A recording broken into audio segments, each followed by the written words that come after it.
muito informar nós, não. Vamos terminar nossa noite assim, num tom muito feliz. Infelizmente, o peso do tema. A temática não é fácil. Mas vocês podem me interromper a qualquer momento, eu repito, é uma conversa, e para a gente trocar ideia e aprender, né? Não tenho conflito de interesse ainda nesse tema.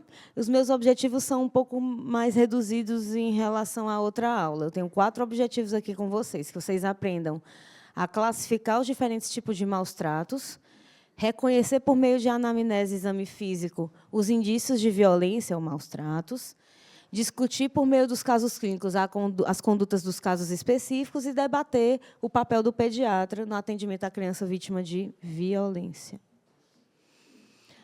São esses 4 tipos de violência que a gente encontra descritas em manuais, em livros-textos, né, que falam sobre violência, maus-tratos a crianças. Negligência é disparado o mais frequente, e o menos notado, e o que a gente deveria se preocupar mais, porque a partir da negligência vem todos os outros, né? A criança mal cuidada, a criança que você vê que a mãe não veste bem, a mãe não alimenta bem, a mãe não toca na criança, não tem vínculo com a criança, ela já está sendo negligenciada, daí para sofrer violência física é muito rápido. A violência física ela vem na sequência como o modo de violência mais comumente praticado, depois a sexual e a psicológica. Mas a psicológica tem uma crítica, porque assim, ela é meio negligenciada dentro das violências, a gente não liga muito, porque ela está acontecendo no contexto de todas as outras. Tá? Eu coloquei essa foto para a gente nunca esquecer desses casos que eles não tinham nada, praticamente nada de fator de risco. No fundo, eles tinham, que era a monoparentalidade, era o único fator de risco que eles tinham. Os pais separados, os dois, mas nem por isso filhos de pais separados estão aí sofrendo violências que vão culminar em óbito, né? Mas é considerado fator de risco. Então, o que a gente tem que se preocupar? Quando existe um histórico pessoal de violência, de quem possivelmente perpetrou a violência contra a criança. Então, a mãe só foi violentada por alguém, ela tem uma grande chance de reproduzir esse comportamento, infelizmente. A gente faz o que a gente aprende, né, gente? Carinho, abater também, todos os maus e os bons comportamentos. São todos aprendidos. Alguns fatores sociodemográficos, né, baixa renda, mas eu coloquei a foto para contrastar com o que eu estou dizendo, porque os estudos dizem, porque essas crianças não eram crianças de baixa renda, foram crianças assassinadas, né, assassinadas pelos pais. A monoparentalidade, que eu já coloquei, a escolaridade de cuidadores, ela está muito relacionada a eventos de maus-tratos e, infelizmente, a maternidade precoce. A mãe não sabe lidar com aquele ser, com aquela nova realidade e acaba colocando aquela criança numa situação, muitas vezes, de negligência ou violência física. O que é uma anamnese que é típica de situações de maus-tratos? E eu vou mostrar alguns casos aqui para vocês, casos pesados. Eu peço que vocês não fotografem esses casos. Está sendo gravada? Não divulguem, porque são casos que foi eu que atendi, ou uma colega, no caso, uma colega também muito próxima, e não divulguemos. Tá? Anamnese, a mãe, o cuidador, o pai, algum amigo, vai trazer a criança relatando as dificuldades alimentares. É muito frequente a criança que está sofrendo maus-tratos começar a ter mudança do padrão alimentar, ficar mais ou menos mais seletiva, né? E não é só a dificuldade alimentar. Abram o olho quando tem outras dificuldades. Então, a criança está cheia de problemas. É problema para dormir, é problema para aprender, é problema para comer, é tudo. Então, pode estar acontecendo algo bem mais sério. Introspecção, timidez e passividade exagerada, sempre olhamos isso assim com um pouco de cuidado, porque tem crianças que são naturalmente mais introspectivas, para a gente não taxar tudo como uma suspeita de maus-tratos, mas principalmente se há mudança do padrão da criança. A demora na busca pelo serviço de saúde, isso é bem patente na história do menino Henri Borel. Eles demoraram bastante a levar ele praticamente morto. Vocês conhecem esse caso, né, gente, lá do Rio de Janeiro? Eles demoraram muito a levar o menino e ele já tinha sido espancado provavelmente a noite inteira. Os acompanhantes que mudam história, toda vez que são interpelados, toda vez que passam por um interrogatório, uma anamnese de um profissional, eles vão ficar mudando a história. Isso é muito, muito sugestivo. Violência contra outros familiares. Então, a avó é espancada, a criança não vai ser diferente, vai sobrar para ele também. Uso de drogas e álcool pelos pais, a gente já sabe que muda completamente a dinâmica de uma casa, e existe um C ou dois drogaditos. Pacientes que têm atraso de desenvolvimento neuropsicomotor e incluam aí crianças do espectro autista. Eles têm uma suscetibilidade, e o Down também, muito maior a sofrerem abusos físicos, negligência, maus tratos em geral, abuso sexual também. Tá? Então, para esse paciente, a gente tem que ter um cuidado a mais, um olhar bem diferenciado. E se eu encontro nessa anamnese uma diferença entre o que ela está me contando e o que eu estou vendo, eu tenho que colocar essa hipótese como uma hipótese principal, de que a criança está provavelmente... Assim, aquilo ali que ela está me contando não é a verdade. E a gente tem um papel muito privilegiado de pediatra, sabe? Eu digo pelos casos de maus tratos que eu atendi, porque eu não sei porquê, eles acabam caindo muito na minha mão lá no IJF. Não tem explicação. Eu acho que eu sou o recorde. E eu fico feliz de dar essa aula, porque é um tema que eu falo com facilidade. É difícil, mas eu falo com facilidade. E, muitas das vezes, existe essa disparidade, essa dissonância entre o que a mãe está contando, o cuidador, e o que eu estou enxergando. E aí eu falo para ela, desculpa, não é nada pessoal, mas a gente vai ter que parar por aqui, eu vou ter que te afastar, e a gente vai conversar em outra sala, e aí eu vou chamar outras pessoas para participar dessa conversa. Mas não é nada com você, não é nada contra você. E se houver... Não sei se vocês já passaram por essas situações de contar para a mãe que você acha que a criança está sendo, né, violentada. E algumas que reagem de uma forma muito agressiva, a gente tem que se preocupar de colocar para cima, para a instituição. É institucional, não tem nada a ver com isso. Estou só fazendo aqui o meu papel e tal. Colocar seu nome... dar um jeito de esconder seu nome, porque as pessoas são vingativas, infelizmente, mas sempre institucionalizar. Olha, essa é a política deste hospital, aqui a gente trabalha dessa forma, não sou eu, Adriana, que estou tentando tirar a guarda, não existe nada disso aqui, certo? Mas, no fundo, muitas vezes é o que a gente deseja. Quando há uma omissão da história de trauma, eu vou trazer um caso para vocês que foi bem isso, e famílias completamente desestruturadas fazem... Essa história é trazida muitas vezes na anamnese de maus tratos. Uma criança que é abandonada, que é cuidada pela avó, e aí a mãe pega uma vez ou outra. O exame físico de maus tratos, o aspecto geral dessa criança, em termos, né? Temor, a criança aparenta apatia ou uma agressividade excessiva. Ela pode ficar naquela posição assim, parecida com o menino da foto, ou abraçando as pernas, cabecinha baixa, não faz contato visual. Isso é muito sugestivo. A gente tem que olhar para a atitude da criança. Enquanto você está colhendo a história, fica de olho no menino. Na pele, os hematomas, escoriações ou queimaduras, e lembrando daquela evoluçãozinha do hematoma, né? Menos de 72 horas ainda é roxo. Passou de 72 horas, ele já vai mudar. Então, se a pessoa está te contando que um hematoma velho foi de ontem, ela está mentindo. E aí a gente tem que não falar, não escrever que a acompanhante está mentindo, mas você coloca, visualiza no exame físico uma área de hematoma com esta coloração, sugestivo de que a evolução tem mais de 8 dias. E aí esse caso, talvez, vai passar por uma perícia e você provou naquele momento aquilo ali, você materializou uma prova a favor da criança. Então, anotar tudo que a gente vê.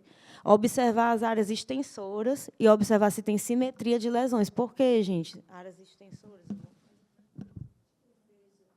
Certo?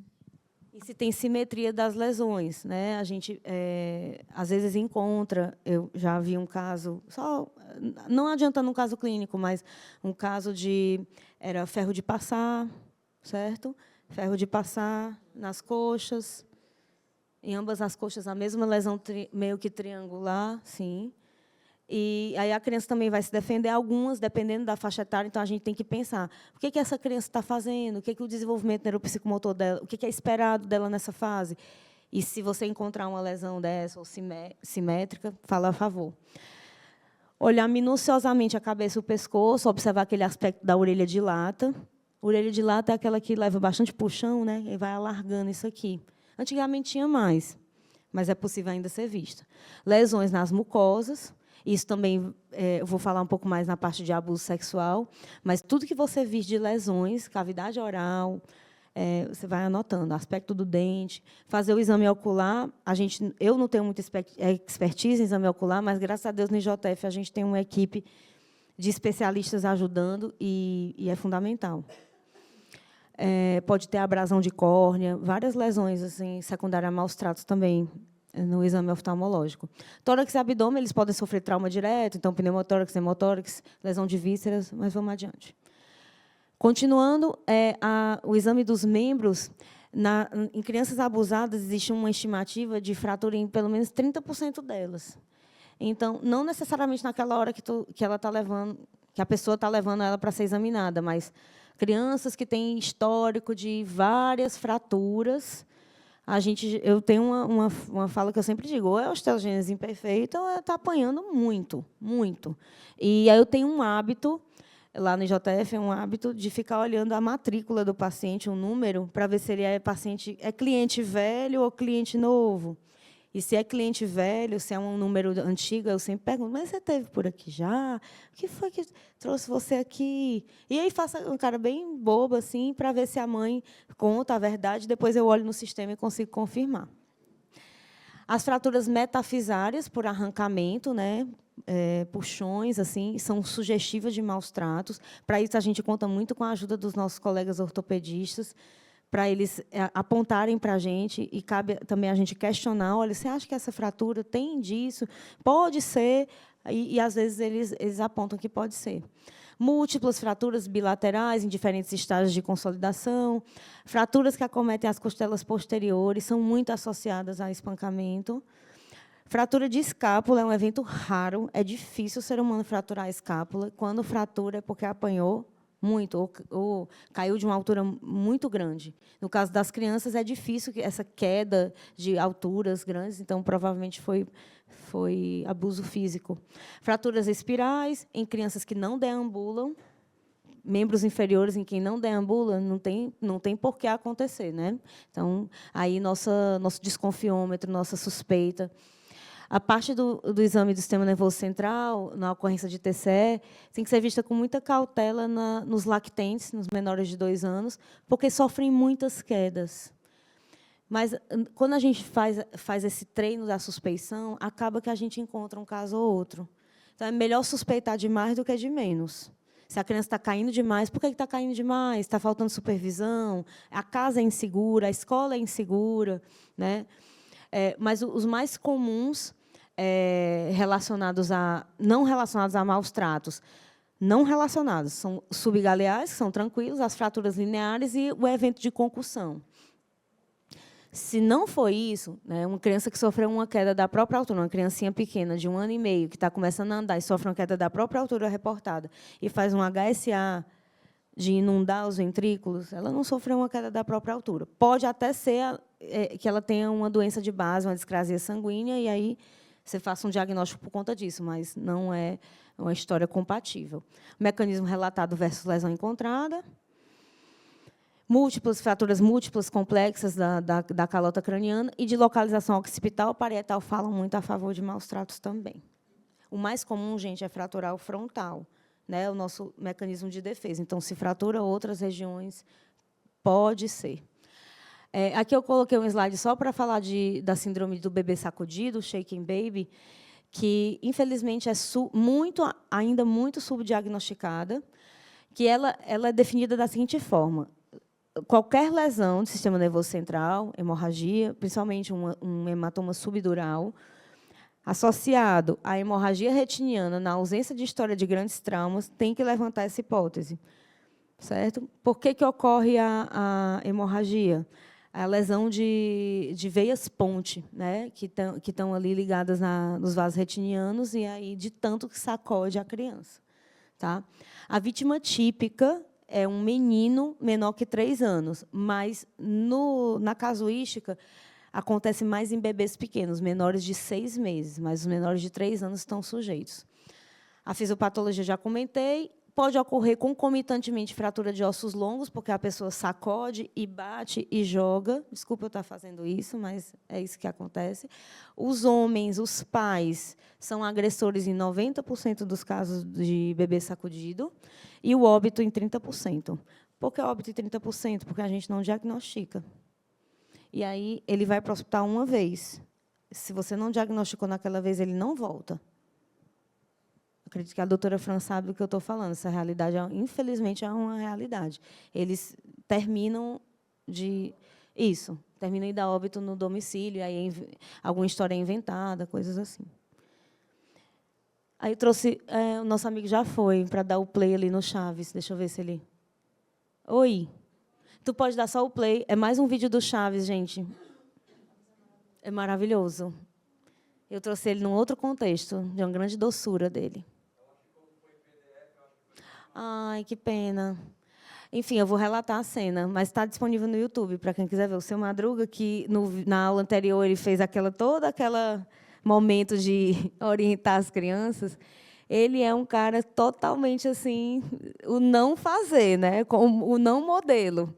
E aí é um episódio que o Chaves está mexendo num terra e acaba jogando barro na cabeça dele. É muito engraçado esse episódio do Algodão Doce. E o Seu Madruga dá 3 cascudos no Chaves, nessa cena. Em cada cascudo, ele está... Ui, perdão. Ele está tão feliz que ele tem um algodão doce na mão e, depois de cada pancadinha, cascudo, ele come o algodão doce e faz pi, pi, pi, pi, pi, pi, pi, pi, pi, pi, pi. E, no final, o Seu Madruga ameaça ele de bater nele de novo. Eu sei que isso está refletindo, é uma outra época, enfim, tem que ser contextualizado. Hoje em dia, isso jamais seria aceitado, que seja propagado esse tipo de violência. O Chaves representa uma criança abandonada e tudo, é um contexto de repetição de violência, né? Toda uma coisa assim que eu fiquei assim, uma meia hora depois que eu assisti isso, eu fiquei, meu Deus, como a gente pode rir disso, sabe? Mas é porque eu acho que a doçura do ator do Chaves é tão grande que ele faz você ver uma ternura numa coisa tão que dói tanto. Então, vamos passar para os nossos casos clínicos. Mais uma vez, peço que não fotografem. Então, esse caso, nós atendemos quando eu tinha exatamente 14 dias que tinha sido admitida no IJF como servidora. É uma menina, ABS, 4 anos e 5 meses, que veio da UPA da Praia do Futuro, trazida pela mãe, um relato de que ela tinha caído da própria altura uma semana antes. Estava com dor abdominal, de piora progressiva. Essa história que a mãe contava. Ela dizia que a menina tinha alergia à dipirona. No exame físico da UPA da Praia do Futuro, estava relatado o abdômen em tábua. Foi feita uma suspeita de um trauma abdominal fechado. Estranho, porque ela tinha caído uma semana e um trauma abdominal fechado que não tinha sido identificado. E foi para o IJF para investigar por que esse abdômen em tábua. Tinha história de atendimento anterior na UPA por uma agressão sofrida pelo pai. Isso, o registro de atendimento da UPA, eu tenho a fotografia e o colega coloca. Existe um registro de uma surra que teria sido dada pelo pai algum tempo antes. Os pais eram separados. As evacuações estavam presentes, ela estava relatando que estava até com apetite. Ela deu entrada no IJF taquicárdica, febril, mas e também com escoriação na fronte. Então, assim, tinha muita coisa. Ela tinha caído da própria altura, mas tinha machucado o abdômen, e a mãe não sabia dizer, né? É uma história meio estranha. E aí tinha um machucado aqui na fronte. Aí está a ipsilítero que está no prontuário. A orofaringe não tinha alterações, o abdômen estava tenso e doloroso, os pulsos cheios. Então, esse foi o exame realizado antes do meu plantão, no plantão de terça à noite. O raio-x de ossos longos dela era normal, ultrassom normal, com ausência de líquido livre. Tinha esse raio-x, que eu não sei se o apontador está funcionando. Então, ela tem uma imagem aqui no ápice, um pouco mais infiltrado, né, no ápice direito. Mais uma vez, assim, estranho, né, com toda a história. O caso já tinha sido avaliado pelo cirurgião na admissão, e aí a gente chamou, na quarta-feira, dia 28 de novembro de 2018, nós chamamos o cirurgião pediátrico, que é o Dr. Ricardo Azevedo, era o chefe de equipe na época. E ela estava com queixas mantidas, a menina com aquele abdômen, com o exame horroroso, um raio-x alterado. A gente achava que, poxa, em geral, é pneumonia de base que causa dor abdominal, não tá clara essa história de trauma. E aí foi sugerido por ele, vamos fechar esse diagnóstico, vamos fazer uma tomo de tórax. E aqui eu trouxe o laudo da tomografia de tórax dela para vocês. Aí eu salientei alguns pontos importantes. O parênquima com a área de consolidação, aqui no ápice direito, que a gente já imaginava pelo raio-x.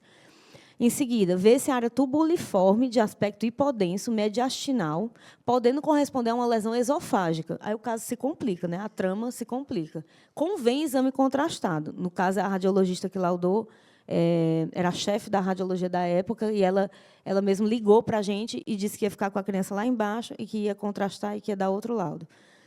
Tinha um pequeno hidropneumotórax à direita, vaso da base estava tudo bem, e ela tinha fratura de arcos costais com calo ósseo. Lembra que eu falei? Essa menina apanhou. Muito. Ela não só apanhou, vocês vão ver o que aconteceu com ela. Eu não vou conseguir mostrar muito bem para vocês nessa imagem, gente, mas por aqui, tem uma estrutura aqui. Tem uma imagem, eu não sei se eu tenho uma próxima que dá para ver melhor. Não tenho, não. Enfim, confie em mim. Tem essa imagem tubuliforme que a nossa colega radiologista descreveu. Então, o caso, a gente levou, doutor Ricardo, vamos conversar aqui sobre essa paciente que ela tem uma lesão esofágica. Ele foi lá no leito, se dirigiu, questionou a mãe sobre a história, como se ele estivesse vendo a criança a primeira vez. Mas me conte mesmo o que foi. E aí, nessa hora, eu estava do lado dele e ela falou assim, não, é o seguinte, a gente falou, olha, a gente está vendo uma história diferente do que a senhora está contando. E, nisso, a menina olhando para a gente e fazendo assim com a cabeça, sabe? Fazendo assim, e a menina querendo interagir. Aí a mãe começou a chorar nessa hora, porque ela disse assim, que não acreditou que no relato que a filha tinha contado para ela em casa, que até o momento ela não tinha trazido para a equipe médica. Então, está aí. A criança havia ficado cerca de 15 dias aos cuidados do pai e da madrasta, se eu não me engano, em Paracuru, se a minha memória não me trai. E, desde que retornou desse período de férias, essa criança falou várias vezes para a mãe, eu engoli, abre aspas, engoli uma escova, mãe. Abre aspas de novo. A tia colocou a escova aqui. Lembra desse caso? E ela apontava para a barriga. Estou com a escova aqui. E, nessa hora que a gente estava colhendo a história junto, ela repetiu essas mesmas frases. Eu estou com a escova, tia. A tia colocou a escova. Até arrepio de falar. Então, eu não tenho o filme do exame, mas essa foto eu que bati, porque eu estava no centro cirúrgico, eu não acreditei também. Nem o endoscopista acreditou. Ele questionou muito se deveria fazer essa endoscopia, porque podia ser uma lesão esofágica outra, a gente não sabia o que encontrar. E, de fato, a gente encontrou essa escova, uma escova de adulto, tá? Que estava transfixando o esôfago distal da criança. Essa parte cilíndrica, a ponta estava se insinuando para o mediastino, e a parte da escova mesmo estava para dentro aqui do antro gástrico.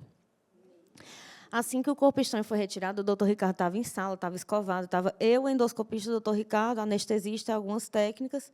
E o doutor, na hora que tirou, aí já drenou pus para dentro do estômago, e aí o doutor Ricardo passou um dreno de tórax, uma secreção seropurulenta. As informações adicionais dessa paciente estavam descritos hematomas em diferentes fases de evolução, outros atendimentos com suspeita de maus tratos, o caso foi notificado. A gente fez todo um acompanhamento dessa paciente. O doutor Ricardo acompanhou ela na UTI. E aí eu coloquei esse questionamento. O que a gente aprende com esse caso, gente? Assim, acreditar na criança. Isso é muito importante. E, com 4 anos, ela já consegue elaborar um relato. A gente que entende de desenvolvimento, a gente sabe que ela consegue falar coisas coerentes, né? E a mãe não topou. A mãe disse assim, não, tu deve ter caído no chão do banheiro. A mãe contou depois, chorando para mim, na porta do centro cirúrgico. Doutor, eu não acreditei. Ela até dizia assim, que não ia deixar mais ela ter contato com o pai, enfim, por conta dessa situação. E, provavelmente, foi a madrasta que foi a causadora. Vamos para o caso 2. Essas imagens foram cedidas por uma querida colega do IJF, a doutora Gabi. Esse caso foi atendido por ela, eu não estava ainda trabalhando lá. É um caso curto, tá, gente? MNR, menina, 6 anos, deu entrada na sala vermelha, trazida pelo SAMU, mais corriqueiro que a gente tem no IJF, mas estranho que ela foi trazida em ambiente, com história de uma agressão domiciliar, então já vinha dizendo já o que tinha acontecido, e um corpo estranho na cabeça. Os sinais vitais dela eram esses, gente. Estava maravilhosa para os padrões da sala vermelha do IJF. Né? Então, vias aéreas prévias, boa expansibilidade, tudo normal. A menina estava maravilhosa. Então, só foi no item E que a gente vai entender o que aconteceu. A presença de um objeto perfurando a calota. Essa criança, ela se interpôs. Nem sempre, eu coloquei ali, nem sempre os casos são sutis, né? São difíceis da gente diagnosticar. Às vezes está assim, na nossa cara, a criança chega com uma faca, uma perfuração por arma branca com o objeto na cabeça. É bem chocante a imagem, mas o mais legal, gente, desse caso, se vocês olharem a tomografia, esse corpo estranho ele não pegou nada. Nenhuma área nobre dessa criança foi afetada. Foi assim, entrou porque tinha que entrar, mas ela foi para o centro cirúrgico, uma cirurgia super tranquila. Ela teve uma evolução ótima. A história que ela teria ficado entre ele e a mãe, o pai estava tentando agredir a mãe com uma faca e a criança se colocou no meio deles. Mas ela ficou ótima, ela teve alta depois de 48 horas. Ela ficou muito bem mesmo. E aí, assim, o que aprendemos com esse caso, né? Assim, é o que eu falei. Eu acho que nem sempre as situações são sutis. Às vezes é na sua cara e a gente não pode só cuidar daquele corpo estranho, tirar e o assunto está encerrado. Não. Tem que envolver a autoridade policial, tem que envolver conselho. Sim.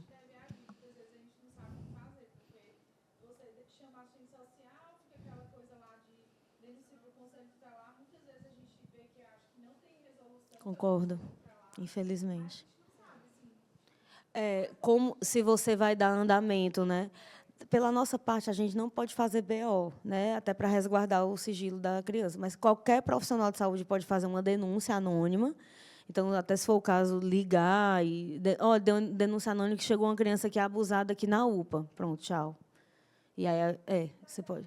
Você pode notificar, Adriana. Isso. E aí fazer a notificação formal. Não só para o conselho tutelar. Normalmente a gente faz a notificação com a assistente social. Sim. Não, mas você não necessariamente o serviço social. Você pode notificar não só para o conselho tutelar, que às vezes A vara não é da tão infância. efetivo, mas você pode denunciar, fazer a denúncia para a própria DSECA. A DSECA, sim. Eu não sei quem está sendo, depois da morte da doutora Ivana, eu não sei quem assumiu a DSECA. Mas, em geral, quem é uma delegada mulher Sim. que faz a DSECA, e elas são, assim, bem, sabe, acessíveis. A gente já teve casos lá no IJF de o serviço social entrar em contato com a autoridade policial e, assim, aparecer uns policiais lá no IJF e levar as pessoas. Janguruçu? É o posto Janguruçu? Não. Tá. Você não pode dar a alta da criança, da UPA ou de qualquer canto. Às vezes acontece, o colega no outro dia. É triste isso. Internamento social. É angustiante, porque tipo, você pede para não dar alta, às vezes o colega dá alta no outro dia. Eu costumo escrever no prontuário, não dar alta, mas aconteceu já comigo algumas vezes, eu ia olhar, espiar no sistema, a criança ainda está internada aqui, porque vai aguardar a vara da infância e tudo. Não, ela foi embora. E não pode. Você pode ser, inclusive, Conivente, né? Você pode receber uma multa, está previsto no Estatuto da Criança e do Adolescente.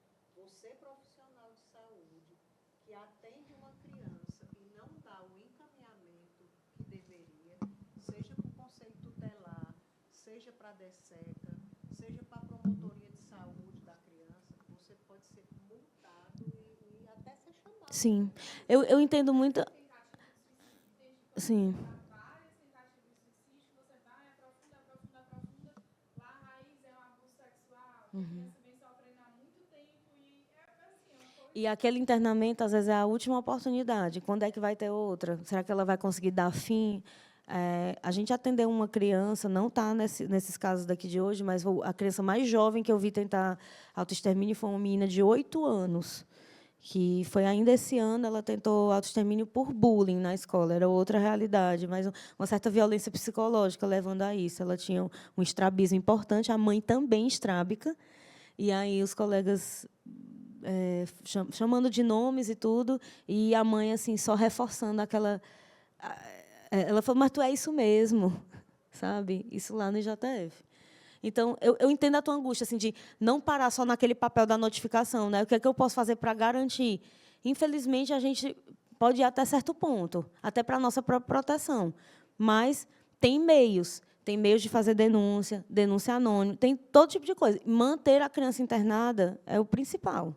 Segura ali. Falando em maltrato e abuso, está rolando aí uma criança que é abusada sexualmente. Sim, Não sei se você conhece, sim. faz uns 2 anos. O pai abusou dos 2 mais novos no primeiro casamento e esse homem não está preso. Esse homem, Mandaram nem ele tem as costas largas. a criança do Esse parece que tem as costas largas, porque ele não está querendo entregar o menino, né, à autoridade. Ele não quer entregar. abusando do pequeno e está com ele. É um, Isso é Brasil. infelizmente, ele, se eu não me engano, posso estar falando uma besteira, mas ele é uma pessoa que tem um cargo de defesa das pessoas. Ele é um policial aposentado. O pai, eu acho, a confirmar. Parece que tem um irmão que trabalha como é que chama? Da criança e do adolescente. Na delegacia? Na vara da infância. Mas diz que não é esse juiz que está julgando, não. É outra pessoa. Tem que ser. Nem pode. Esse caso 3, gente, é uma admissão da emergência do dia 9 de agosto do ano passado. Esse foi um caso que eu, mais uma vez, atendi com o meu colega Guilherme. Essa criança chegou na terça, por volta de 11 horas da manhã, feminino, 1 ano, deu entrada na emergência procedente da UPA Janguruçu. Eu perguntei Janguruçu porque eu recebo muitos pacientes violentados de lá. E essa foi uma delas. Acompanhada por uma cuidadora / se dizia amiga da mãe. O relatório de transferência da colega pediatra da UPA do Janguruçu era que a criança havia sofrido um politrauma, o relato de uma queda de 3 lances de escada. Vejam, 3 lances de escada. A acompanhante afirma que estava sozinha com a criança em seu apartamento, era um apartamento tipo esses Minha Casa Minha Vida, no último andar, e que a criança teria caído apenas 1 lance de escada. Então, ela mudou a história assim que ela chegou no IJF, de 3 para 1. Menor está aos cuidados da acompanhante desde o último sábado, então isso era uma terça-feira. A mãe entregou essa menina para a amiga no sábado. A menina fez aniversário de 1 ano na sexta. Se vocês olharem as datas aí, é essa sequência. A menina fez aniversário de 1 ano sexta, sábado entregou para essa cuidadora e terça-feira ela foi para esses 2, tanto para a UPA como depois para o IJF. A mãe parece que trabalhava como doméstica, foi transferida em ambiente para a gente, sem acesso da UPA. Tem as fotos, em seguida eu vou mostrar fotos dessa criança para vocês. A acompanhante não sabia informar muito sobre o histórico da menina, mas disse que a criança não tinha doença nenhuma. Ela chegou em mau estado geral, sonolenta, pálida, desidratada de algum grau, com a PA ainda boa, saturando 92% em ambiente. Ela tinha uma frequência respiratória de 55, então estava alta, a frequência cardíaca também estava alta, o abdômen dela era globoso, doloroso a palpação difusamente. Quando a gente foi concluir o exame dela, e que eu estava mais preocupada com a parte respiratória dessa criança, ela estava saturando 92 em ar, então eu estava pedindo máscara. Então, toda aquela demora, porque ela foi atendida lá na nossa emergência. Não foi na sala vermelha. E aí o Guilherme abriu a fraldinha dela e me chamou, amiga. E aí aí eu corri para lá, e aí quando a gente viu realmente as fraldas cheias de sangue, tinha sangue na vulva, tinha sangue em região perianal. Eu, Adriana, fiz contato com a pediatra que atendeu lá e perguntei se ela tinha visto. Ela disse que, infelizmente, ela não tinha feito o exame dessa região. E aí foi que a coisa toda se fechou, né? O círculo se fechou, porque uma criança de 1 ano conseguir cair de 3 lances é algo meio insólito, né? Ela teria que cair, andar mais um pouquinho, cair de novo, né? Outra coisa, a fralda estava limpa por fora. Então, como é que você cai de um lance de escada e nem suja, nem rela a fralda, né? Foi outra coisa que chamou muito a nossa atenção. E eu perguntei a essa acompanhante, você trocou a fralda dela? Essa é a fralda que você trouxe? Eu não mexi. Então, ela estava depondo contra ela mesma. E tudo isso a gente registrou em prontuário. Essa é a criança. Então, vocês estão vendo que tem bastante daquelas lesões que eu descrevi no começo, né? Tem hematomas em face. Ela está bem machucada. Foi muito sofrido isso aí. E aqui eu trouxe para... Eu não falei disso antes, mas assim, olha o tanto de hematoma que tem no abdômen dessa criança. Hematomas em várias fases. Então, alguns provavelmente foram do sábado, outros da terça-feira mesmo. Não, ainda vai se complicar mais. Aqui, se vocês olharem, gente, é porque eu não estou conseguindo apontar aqui. Essa é típica imagem de lesão de unha, né? Semilunar, bem direitinho. Ela foi arranhada, ela foi muito machucada. E eu aproveitei esse momento do atendimento também para fazer perguntas surpresas, sabe? Para ver se eu pegava. E aí ela disse assim, mas quem é que estava mesmo? E de vez em quando eu pergunto, mas quem estava com você? Ela, não, era só eu e ela, era só eu e ela. Então, continuando a complicação desse caso, o diagnóstico inicial era esse politrauma, depois virou um politrauma por espancamento e abuso sexual. Então, para nós ficou muito claro que essa criança ela tinha sido violentada de duas formas. Ela provavelmente sofreu violência sexual e tentaram matar essa menina. Os exames foram realizados, ela estava muito sonolenta, largada. Depois de muita dificuldade, a gente conseguiu o acesso dela, foi muito difícil. Ela foi levada para fazer logo o TC de corpo inteiro. E, quando a gente voltou da imagem, ela já ficou na reanimação. Aí eu trouxe, gente, uma imagem. Essa imagem é do exame da paciente. Tem uma reconstrução. Eu não sei se está dando para vocês verem que tem essa estrutura aqui. Isso aqui deixou todo mundo assim meio que sem saber. Vocês estão vendo essa estrutura aqui?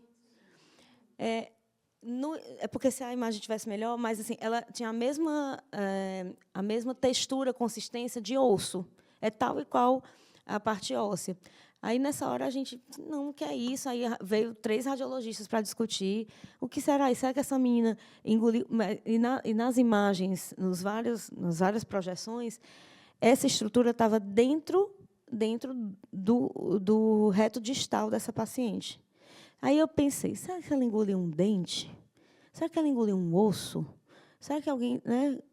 O que será isso? E, assim, é um pouco mais complicado, mas foi feita essa análise minuciosa e discutido bastante a gente da equipe. E o colega cirurgião pediátrico, optou por realizar um exame especular da região anal, que foi feito na sala de reanimação. Na hora que ele fez, eu não deixei escrito aí, porque é meio pesado, mas quando ele fez, assim, saiu uma grande quantidade de material, de cor, aspecto semelhante a esperma. Tá? E aí tinha essa massa branca, que ele foi, não sei o que é. Até hoje a gente não sabe o que é. Não sabemos o que é, o que foi introduzido aí. Mas era uma massa branca e depois saiu o líquido. E aí, nessa hora, assim, já estava todo mundo chorando. Não foi um dos piores dias para mim do IJF, foi esse dia. 1 ano de idade, 1 aninho de idade. Não, ela foi depois. Ela foi para a UTI. O material a gente mandou para o IML e um perito do IML foi convocado ao IJF. Pela gravidade clínica dela, eles vêm um pouquinho de má vontade, mas eles têm que ir. Eles têm que ir para o hospital para fazer o exame naquela hora, porque tem provas que só vão existir naquela hora. Os hematomas, por exemplo, né? Ela foi para a UTI, essa menina ficou com um manejo conservador do trauma abdominal fechado, ficou por aí mesmo, e foi para a enfermaria. Eu cheguei a evoluir ela 2 vezes lá na nossa unidade, e quando eu já evoluí, a mãe já não tinha mais contato. Essa mãe, que era doméstica, ela demorou muito a ir para o hospital para ver o que tinha acontecido com a filha dela. Foi sob ameaça de a polícia ir buscar ela para vir, porque ela não queria vir ao hospital. E aí a história toda desenrolou para o companheiro da amiga da mãe. Provavelmente ele foi o agressor, porque aí depois apareceu este homem que ela negava que tinha outra pessoa em casa, mas tinha. Provavelmente faccionado, e aí ela não queria falar. Esse andamento eu não vou saber dizer. Mas a gente ficou, eu e o Guilherme, nós ficamos de ser chamada até hoje para depor. Então, e eu queria tanto depor. Sim. Porque, por exemplo, essas crianças, muitas vezes a gente descobre, teve uma das últimas que eu atendi, eu descobri que quem abusava era o padrasto da menina. A mãe vivia até hoje com o padrasto dela, querendo engravidar, e não conseguia. E aí a menina, adolescente de 16 anos, Meu Deus. a menina desabafou só comigo. Aí o que eu faço? A mãe não sabe. Ou sabe, tem um ganho secundário ali também, o ganho financeiro. É uma coisa tão complexa que a gente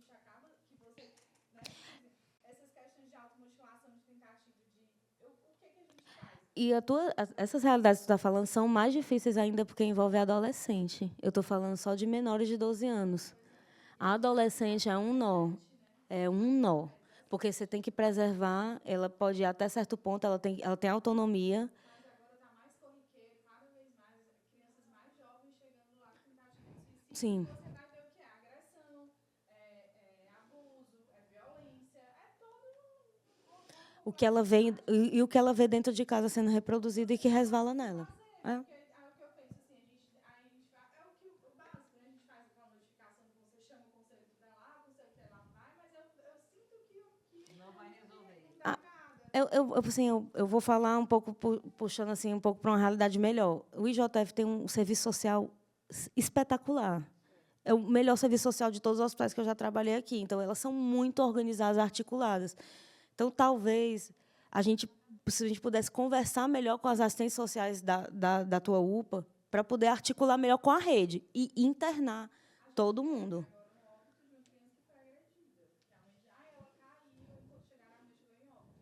E me incomoda muito, isso não está nas notícias todo dia. A gente só vê quando é uma pessoa de nível socioeconômico maior. Aí ganha manchete, aí a comoção. Não. E está cada vez mais frequente. Cada vez mais frequente. Eu acho que Eu acaba concordo. que nos plantões, principalmente de UPA, é como se as pessoas fingissem que não veem aquela realidade. Você atende uma adolescente com tentativa de suicídio, você olha, a maioria tem sinais de mutilação. Você olha para os braços, é tudo cortado, olha para as coxas, tudo cortado. Então, isso aí... Se você aprofundar um pouco mais a história, vai cair nisso. Vai Cai. cair em violência doméstica, vai cair em abuso. Professores também, às vezes um professor. Não vê, você precisa notificar. Mas, infelizmente, assim, a gente tem a notificação, tem esse instrumento, mas é internar. Você propor para o adolescente, olha, eu tenho isso para fazer para te proteger. Você está respaldada, chama algum outro membro da equipe de saúde, leva para uma sala, porque adolescente, eu sempre digo isso para as minhas residentes, nunca atender adolescente só. Ele pode estar só da parte dele, mas você traz uma outra pessoa para o seu lado, e aí você tem uma prova, né? Se o adolescente enlouquecer e falar que você fez alguma coisa, enfim. Mas você vai dizer, eu posso te proteger. É aqui, mas tu tem que topar isso aqui comigo. E aí tu vai ficar internado. E tudo vai ter que fazer denúncia, vai ter que contar essa história, talvez, algumas vezes, o que é muito doloroso, porque reproduz a violência e fica revivendo tudo isso. Né? É complicado. Tem a perda, né? Sim. Tem a perda, porque nesse caso, por exemplo, ela denuncia o padrasto, a mãe continua com o padrasto e ela perde a casa, a mãe. Até, né, a condição de vida. Então, ela talvez tolere essa situação para poder, enfim, até quando for possível, né, quando for suportável. Tem que ser até institucionalizada, né? Internada de maneira institucional. Então, eu abri um parêntese dentro da aula, só para a gente falar um pouco de violência sexual. Eu sei que está tarde, está cansativo. Até posso passar essa parte para a gente discutir os outros casos, se vocês quiserem assim. Não, é muito importante. Mas assim, a gente pode fazer congresso sobre isso. Esse tema não se esgota, esse tema do exame da violência sexual é muito rico. Então, a gente tem que estar atenta a vários sinais. Nunca deixar de, na suspeita, ou um caso estranho, examinar tudo. Né?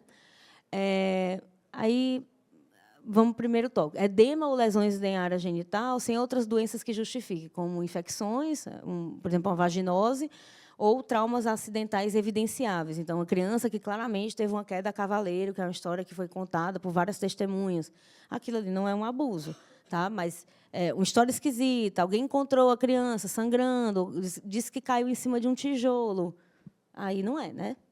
Lesões de palato ou de dentes anteriores decorrentes de sexo oral, temos que ter atenção a isso. Sangramento vaginal em pré-púberes, não é normal, excluindo a introdução de um corpo estranho pela própria criança, que isso pode acontecer. E não ser contexto de abuso, pode ser a criança se explorando. Né? Sangramento, fissuras ou cicatrizes anais, Agora eu vou falar um caso que eu acompanhei em São Paulo, um menino de 5 anos que nós atendemos lá no Instituto da Criança, que era um condiloma anal recidivado. Ele já tinha tido, com 2 anos de idade, ele recidivou aos 5, o abusador era o avô. Certo? Dilatação ou flacidez do esfíncter anal, assim, é uma coisa muito chocante, mas os peritos têm muito mais experiência com esse tipo de reportar exame do que a gente. Mas a gente precisa aprender, porque um relato desse no prontuário salva essa criança. Então, se observar isso, cicatrizes, coisas estranhas nessa região perianal, tem que escrever. O rompimento imenal, que é bem óbvio, as infecções sexualmente transmissíveis são diagnósticos. Você está diagnosticando que aquela criança foi abusada. A gravidez também está sendo atestada, ou um aborto em curso também. O exame físico, né? A evidência de esperma na vagina ou ânus, foi o caso dessa nossa criança que eu relatei agora, de 1 ano de idade. Sinais clínicos de gravidez, aí é incontestável, como o aborto, que eu já tinha falado. As ISTs, sífilis, gonorreia, condiloma, herpes. Atenção especial a hematomas ou marcas de mordida, porque essas pessoas são muito más. Essas pessoas, além do ato, elas querem machucar, às vezes querem matar a criança. Avaliar a cavidade oral, que eu já falei. E o exame ginecológico completinho, se necessário, sob sedação. Em geral, não é a gente que faz, mas não sei como é que funciona nas UPAs. Lá no IJF, tem os colegas cirurgiões, eles levam para o centro cirúrgico, sedam, para aquela violência não ser repetida. Então, algumas vezes, diante de casos muito tragédia, catástrofe, que chega e a gente já é avisado que vai chegar, nós não fazemos o exame genital lá na emergência, o colega avalia, dá uma olhadinha, não, vamos subir para o centro cirúrgico e lá faz sob sedação, e aí documenta tudo. Então, o que o pediatra pode fazer? É a nossa conversa aqui, gente. Se houver suspeita, é denunciar, Disque 100, 180, Conselho Tutelar, delegacia. A doutora Fran falou da DESECA, ou delegacia da mulher, quando não tiver acesso à DESECA. A notificação pode ser anônima. Devemos conversar com a vítima de forma acolhedora. Se criança, conversar com a criança de 5 anos, como conversamos com a criança de 5 anos. Por mais que ela tenha vivido uma realidade monstruosa, ela ainda é uma criança de 5 anos. A gente pode falar com aquela vozinha, a gente pode fazer carinho, a gente deve demonstrar que tem um outro lado, que ela pode ser tratada com amor mesmo, né? Registrar todo o comportamento, a atitude e o relato da criança é muito importante. Crianças pequenas podem relatar assim, com riqueza dos detalhes o que aconteceu com elas e evitar entrevistas repetidas. Ideal é que uma pessoa só fique responsável por entrevistar e as outras fiquem ali por perto para ouvir, apurar e elas mesmas escreverem. Tipo, assistente social, psicóloga, todo mundo só entrevista uma vez.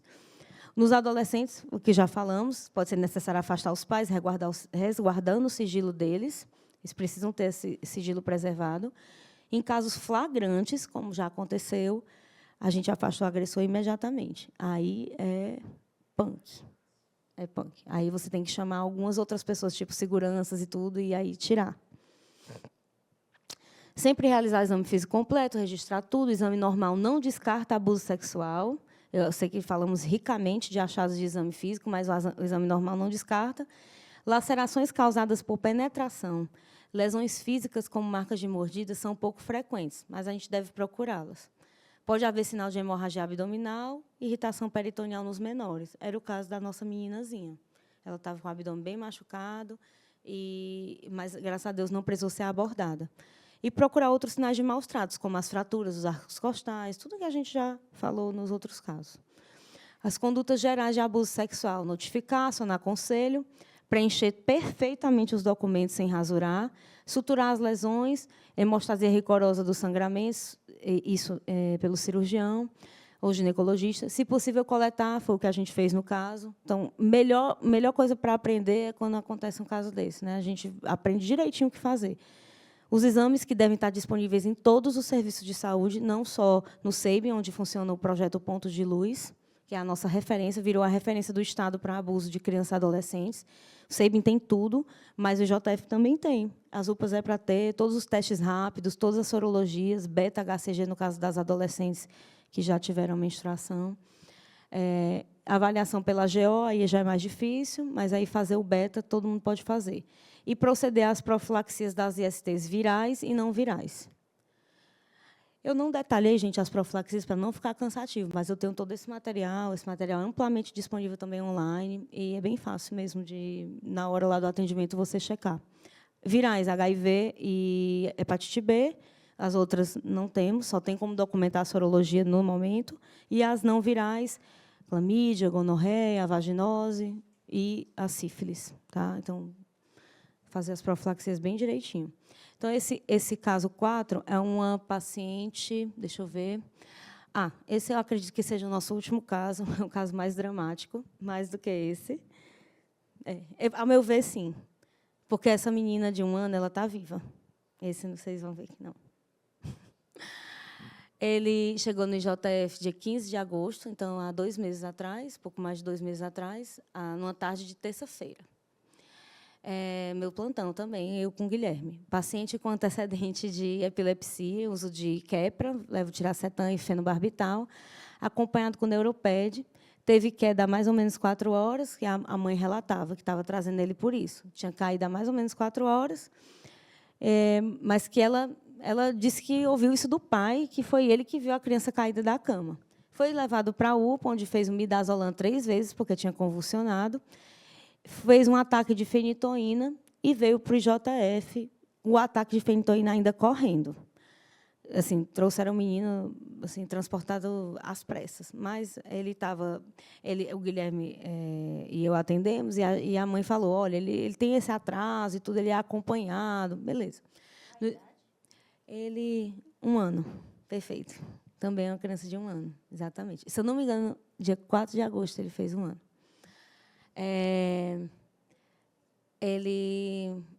O exame físico era esse que vocês estão vendo. Ele colocou bom estado geral, Glasgow 15, então assim não estava grave na hora, as pupilas isofoto, tinha umas lesões em face discreta. E aí a mãe, assim, a gente questionou porque a gente viu que não eram lesões do dia. Ela não falou que tinha tido uma queda há 4 horas, mas eram hematomas antigos. Aí ela falou, não, mas é porque ele vive caindo. Ele vive caindo.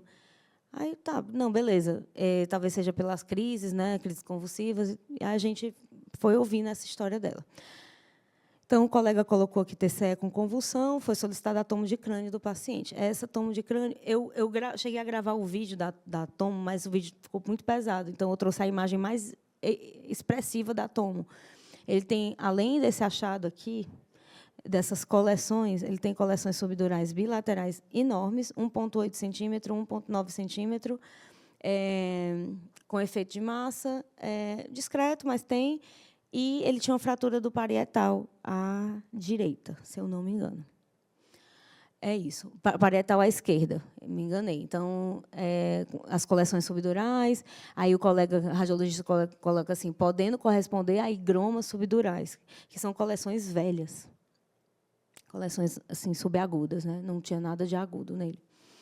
Aqui eu trouxe algumas evoluções do dia seguinte. Tem aqui, eu não sei se dá para entender, mas aqui é uma evolução, ela fala história de vômito desde domingo, porque ficou um erro de digitação aqui, mas é desde domingo, e não está conseguindo se alimentar desde segunda. Essa evolução era da quarta-feira.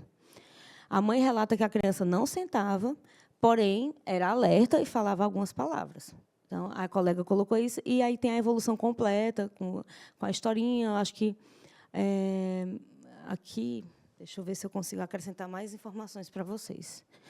A TCE de crânio, vocês já sabem. Foi questionado pela equipe, se eu não me engano, a equipe da noite, na passagem de plantão, a gente conversou e foi questionado por elas encefalite ou meningite, que podia ser também, né? O paciente com esse histórico, com o uso dessas medicações, um quadro de convulsão com TCE, podia ser isso.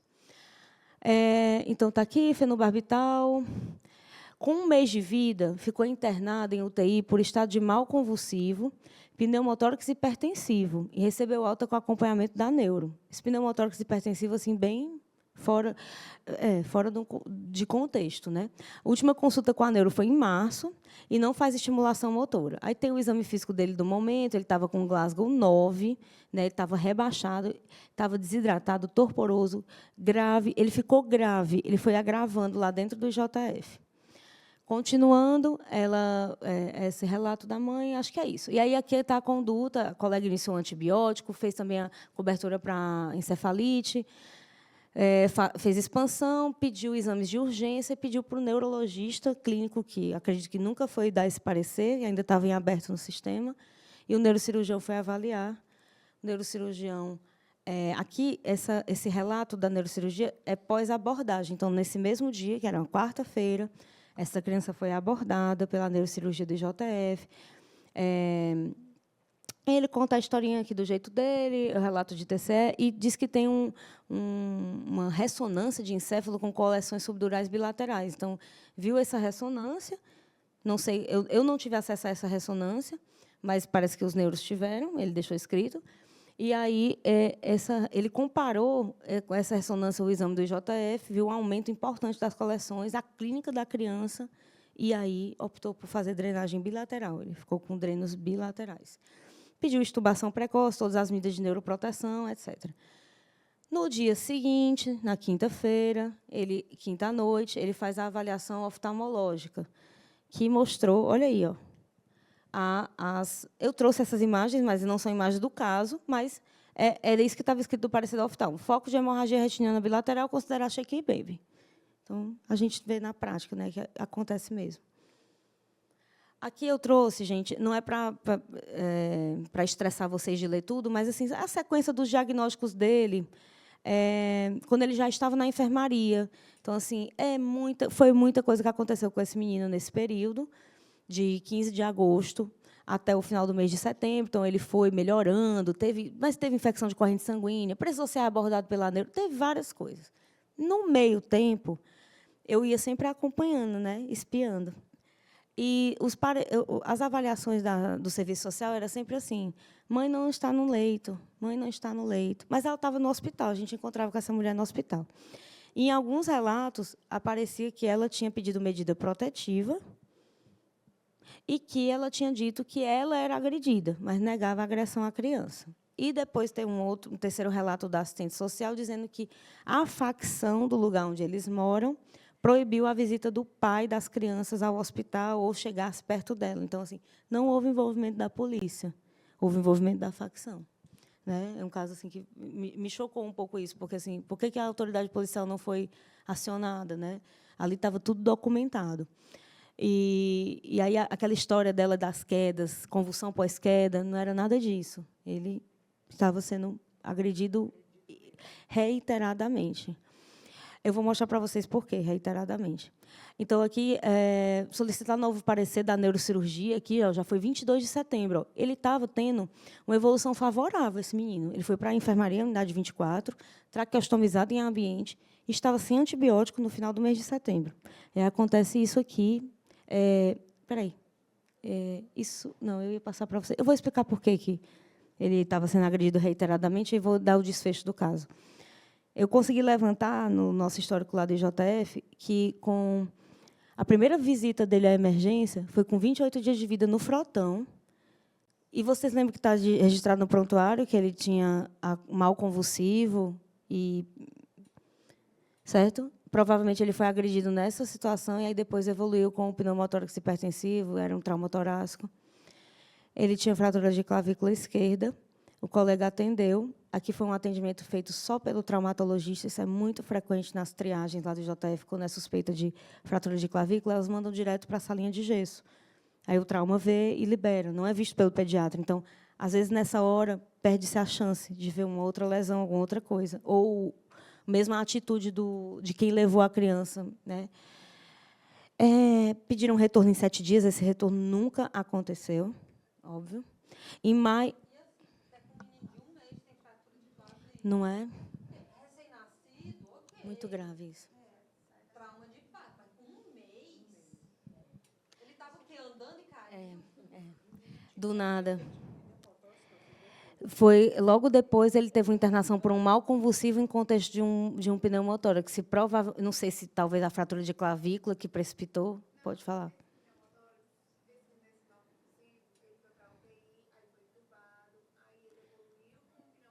Mas não foi a UTI do IJF. Foi a UTI de um outro hospital, Valdemar. Então, assim, ele tava rolando alguma coisa na casa dele nessa época, porque a fratura de clavícula não se justifica. E, assim, eu não sei se ele já iria ser um menino epilético ou se tinha outras coisas acontecendo. Eu acredito que tinha outras coisas. Em maio desse ano, ele esteve no IJF também. Então, esse atendimento aqui, lembrando, foi de agosto. Esse aqui foi de maio. Então, 3 meses antes, ele é atendido pela equipe da gente lá, o atendimento completinho, tudo escrito direitinho. A história era de vítima de queda de rede, 80 centímetros. 80 centímetros. Genitora refere que a criança já faz acompanhamento por convulsão de difícil controle, no Valdemar. Refere dor à imobilização ativa do membro superior esquerdo. Então, tinha a queda da rede, aí teria caído sobre o membro superior esquerdo, mas, segundo a acompanhante, hoje, após a queda, apresentou crise convulsiva e episódio de vômito. Então, ela sempre falava isso, que, na convulsão, ele batia a cabeça. Certo? Na convulsão, ele bate a cabeça. Na convulsão, bate a cabeça. 1 ano. Menos de 1 ano, nessa ocasião, ele tinha 9 meses. Local do trauma, a colega deixou tudo escrito. Face, parietal esquerda, ele tinha vômitos nessa ocasião. E aí foi feito, nessa ocasião, gente, foi feito tudo direitinho. Ela tinha a dor limitação, foi vista pela traumatologia, eu vou até mostrar para vocês. Essa aqui é a fratura do húmero proximal. Não é uma fratura comum, parece aquela fratura que eu disse por arrancamento. E o TCE pós-convulsão, a colega tomou todo o cuidado de pedir uma toma de crânio também para documentar. E, pasmem, o laudo dessa toma de crânio de maio é normal. Mas ele já tinha, eu fui olhar o exame, parecia ter aumento dos espaços licóricos já. Mas não era nem parecido com o que a gente viu de agosto. Aqui, gente, é uma evolução do traumatologista que viu essa criança em maio. Olha o que o traumatologista escreveu aqui, ó, no final. Já é acompanhado pelo Conselho Tutelar, deu alta com retorno e orientou a acionar o Serviço Social, equipe de PSF, Conjunto Palmeiras, Conselho Tutelar. Isso foi do traumatologista, essa iniciativa. Achei fantástico. Então, aí o negócio já era grave. O que mais me dói desse caso é que eu acho que a gente podia ter salvo ele. Esse óbito está assim, um pouco na conta de cada um de nós que pegou nele, que tocou nesse paciente, que o viu. Enfim, ele nunca retornou. Se ela está dizendo que já está acompanhada pelo Conselho Tutelar. Sim, tem que ser responsabilizado o Conselho. Não, eu estou dizendo, esse Conselho não atua. Não atua.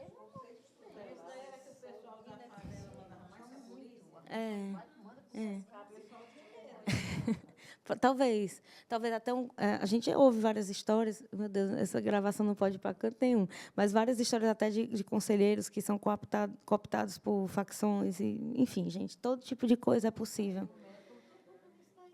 É um mistério, mas assim, me dói muito, porque esse menino ele realmente podia ter sido salvo. Ele nunca retornou para a avaliação dessa fratura do húmero proximal, nunca. Também não tinha voltado. Perfeitamente. E se tivesse sentido o cuidado de olhar o atendimento com 28 dias de vida, que no sistema teriam visto. Esse aqui é o raio-x no leito que ele fez nessa internação agora, que mostra o calo ósseo, ó, do húmero esquerdo. E a colega, foi muito interessante, no primeiro exame da colega da UTI, quando recebeu ele da admissão da neurocirurgia, ela viu a protuberância do membro superior esquerdo. Então, é uma pessoa que está ali ligada, né? E, só para a gente concluir, essa intercorrência que aconteceu do dia 27 de setembro, 5h30 da manhã, as colegas do plantão foram chamadas, porque a genitora percebeu a criança parada. E, assim, aconteceu, assim, foi visto que ele estava parado de fato, tentaram todas as medidas de reanimação, não foi identificada a causa da parada, foi pesquisado tudo lá no momento, as colegas que atenderam.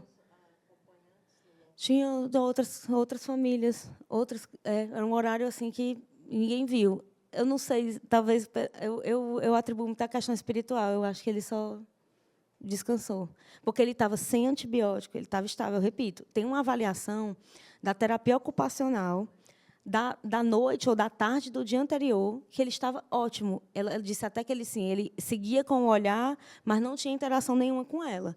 Mas seguia um pouco, ela querendo fazer algumas brincadeiras, ele estava estável. E encontrou ele, foi a própria? a mãe. Pois é, eu acho que foi uma coisa natural. Com ele já.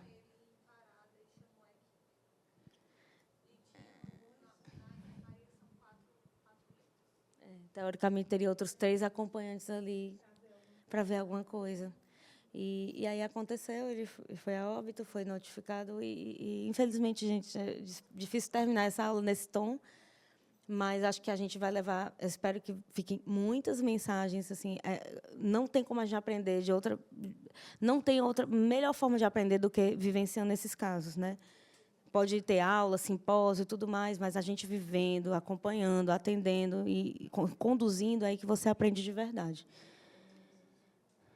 Eu deixo aí as inúmeras campanhas que a gente tem para conscientização, que a gente deve denunciar, que a gente não pode ser conivente com isso de jeito nenhum.